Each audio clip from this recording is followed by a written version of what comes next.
Hello, everyone. This is the premiere pilot episode. Do podcasts have pilots? Of Divine MF. And I'm Richard H. Plime. I'm Nancy Thurman. And what does MF stand for, Nancy, for this podcast? Not motherfuckers. No. All right, we can cuss. Folks, we can cuss. It's official. Yep. Actually, masculine, feminine. Divine masculine, divine feminine. That's right. Yes. And so this podcast is brought to you by Shared Heart Journeys, which is our company. We give tools for the enlightened. What's our tag? Tools for the Hold on, I'm going to this. It'll get better. Oh, so this is, while I'm looking up what our tag is, good thing we're the company or we'd be fired. Maybe I am fired. Shared Heart Journeys, tools for the awakening life. So we provide programs, retreats, and private coaching for those that are going through an awakening, going through a major shift in their life. And one area of focus that we really resonate with is relationships. Uh-huh. Yes, divine masculine, divine feminine. Right. And how to embody those in a relationship. And so so one person we enjoy is Data, right? Mm-hmm. Yes, and in his work, he describes that when we're talking about masculine and feminine, that can look a lot of different ways. And so a male, we all have both aspects within us. So a male has aspects of masculine and feminine to varying degrees, and the same goes for women, for each individual woman. Yes. So we, as with Data, will be speaking about masculine, feminine, but that can be interpreted however you would like. I feel like I'm rambling. No, you're not rambling. All right, help me out here. The masculine and feminine aspects of each person, and you don't have to be necessarily a man or a woman and be masculine man or feminine woman, but what we pretty much are embodying in our relationship and would love to share with you guys is how we both have chosen to embody masculine, that would be Richard, mm-hmm. and I'm choosing to embody feminine energy, which is, of course, the opposite of what I was trained to do mm-hmm. in my previous life as an anesthesiologist, a physician. So I was actually trained to be very masculine in this society. Mm. So that's a little bit of a background as to why I chose to go feminine, because I was doing way too much masculine and I was very unhappy. Yes. And similarly for me with my upbringing, many aspects of it were actually bringing forth feminine qualities. Uh-huh. And under this sort of, under the banner of, not being a jerk. Yeah. Basically. And this whole not being a jerk didn't actually serve, and so also the answer is not to be a jerk. but there's like this kind of third way that we have discovered and are discovering in our relationship. Yes. And so we're wanting to bring insights of that with you. You do not have to be heterosexual to participate. We're just putting out here from our experience and our own research, and we want everybody to do their best selves, to be their best selves, whatever that looks like, whatever that means. We're not here to really persuade anyone of anything, but rather just to share what resonates with us and what we're finding. As the podcast goes along, although this is the focus, we may kind of jump in on other topics that are resonating, that seem very present with either of us or both of us. Uh-huh. In other areas of Shared Heart Journeys. This is the introduction. Yes. So in future episodes after this, we're not going to do the whole, as much as possible, the whole 5 minutes of podcast and warm up and so this is the intro. So the goal is for each subsequent episode to be as though you just jumped in and joined us at the table or on the sofa here. So just jumping right into the conversations. So if you're missing this, you're missing it. If you are sharing this later with friends, tell them, oh, if you want the intro, listen to the first episode. Then you'll see who they are. So I guess, who are we?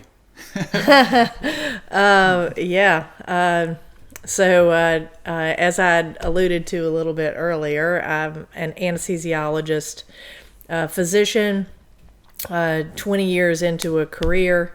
I actually, as the years progressed, I actually realized there was a lot of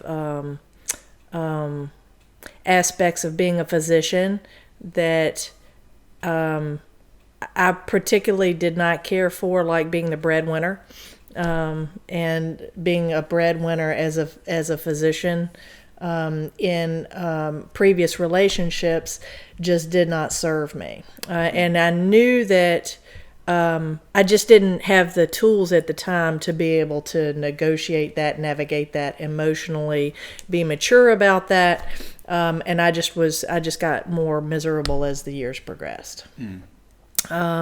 This past summer, quite a few things happened. And actually, one of them was where Richard and I met, which was during a meditation retreat. And the shift for me occurred when we were being educated on what the difference between yin and yang, and of course masculine and feminine energies look like. And I was like, oh wow, I have been yanging my whole life. Yang being the masculine. Yes.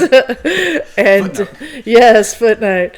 And that the yin aspects I had to start applying immediately.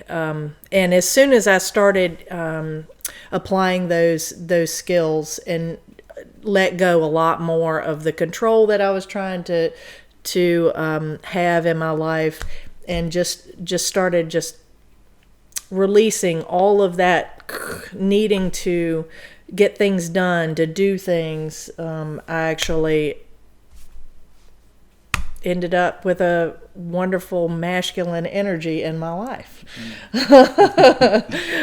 which was perfect. So that was kind of the work that I did initially, and then of course now we're working together every day, fine tuning our masculine and feminine energies. Yes, great. So I'm Richard. I'm from Los Angeles. I grew up in Riverside, outside of Los Angeles, and yeah. So I've been living in LA the last 10 or 11 years, and with regard to relationships, I had a couple over the years. One major one. I think one major one, and then just some kind of minor, not too rooted. But one trend that I was finding was a lot of the traits that I kind of would put under the category of being a gentleman were not really suitable for a relationship, and I couldn't understand why really. So some of you may have heard like red pill, blue pill. With regard to this, like beta male or a blue pill guy, those are kind of terms that I've heard around the city. And so, yeah, embodying a lot of blue pill qualities that didn't really serve. Explain a little bit more about blue pill. So blue pill would be embodying a lot of feminine and letting the as a male, as letting the female kind of lead. And kind of do everything. Like, you drive the car, you do this, I'll kind of tag along, I'll submit to you. Gotcha. Okay. And that looks in a lot of different ways, big and small. I'll drop you off to work and be late to work myself, and all of these things to make it work, to keep the whole happy wife, happy life Yeah. Wow. thing. Yeah. And just, so all of the kind of supporting, offering kind of a lot of support rather than a groundedness and a leading. And so, so that didn't work. But also the sort of red pill thing and just be the alpha man, raw dog, like that didn't resonate with me either. So I thought, okay, well, yeah. So dating in LA in this position that I was in wasn't resonating. I just gave up. I just went to the rock climbing gym and climbed rocks. I was like, whatever. I don't need to date. I'll just climb rocks. And so, so in this meditation retreat, I met Nancy, and that day was my favorite day. The yin yang day of this meditation retreat. It was quite potent, and I remember just being so overjoyed at that day. I was like, yes, this is totally it. I don't know if I'm going to have a partner in this life, but she's probably in here somewhere. And I was. And you were. So, yay, I'm glad I was there. So shortly after that we connected and started planning the shared heart journeys and moved forward with that, and also established our personal relationship. And so now I left LA and the blue pill life and the sunshine and the avocados, and we're currently in Virginia. All right. So that's my background. Yeah. We talked about what the podcast is. Yeah. Anything else? Well, I'm thinking maybe what we're planning on doing with this podcast is exploring, and please elaborate. We're going to explore what it means to be masculine and feminine in a fully conscious relationship. Yes. In an awakened relationship, as opposed to a veiled relationship where you use your partner for to heal your wounds or to work on your own shit, which a lot of us do it. A lot of us have done it. Right. And also to how we help each other when there's little tiny residual things from our past or our childhood or whatever. We help each other work through that in a very high vibrating conscious way. And that's like the highest vibrating way of dealing with a relationship. Yes. # it's awesome. It's awesome. It is. And so, oh man, I lost my train of thought. Something to do with, so we're going to kind of offer up our experiences, and even when challenges come up, the ones that we want to share, we'll share here. And I don't imagine us not wanting to share challenges. Yeah. And then, to offer this up to you guys so that those of you that are interested in embodying and having a conscious relationship, you're not alone, and we can develop this community. So ladies, those of you that are, I don't need a man, you're totally right. You don't need a man, and to have to need in that way is not at all what we're talking about.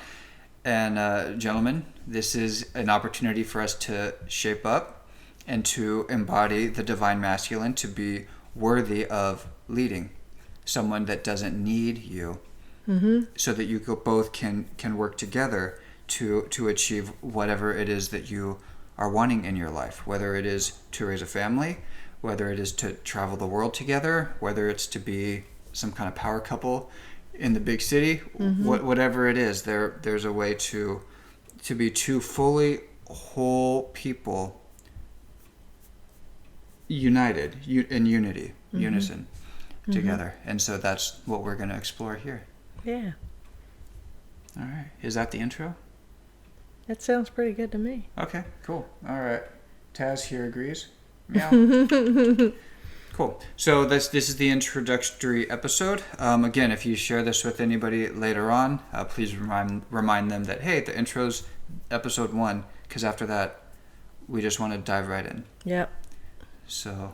And if there are any topics that you guys want to discuss, or challenges that you've had that you want us to discuss, please comment, and you can always shoot us an email. Actually, probably be the easiest way, right? Yeah, so there's a few ways. So yes, if you're on the YouTube, just leave a comment. If you're listening, then I'd say you can send us a message on our Instagram at Shared Heart Journeys, all spelled out, SHAREDHEARTJOURNEYS. So that's our handle. You can Instagram us there. Our email is support@sharedheartjourneys.world. If you are interested at any time in looking into a live event with us, a retreat, or some private coaching or group coaching, check those out on our website, sharedheartjourneys.world. All right, we'll see you in the next episode. Yeah. Bye. Bye.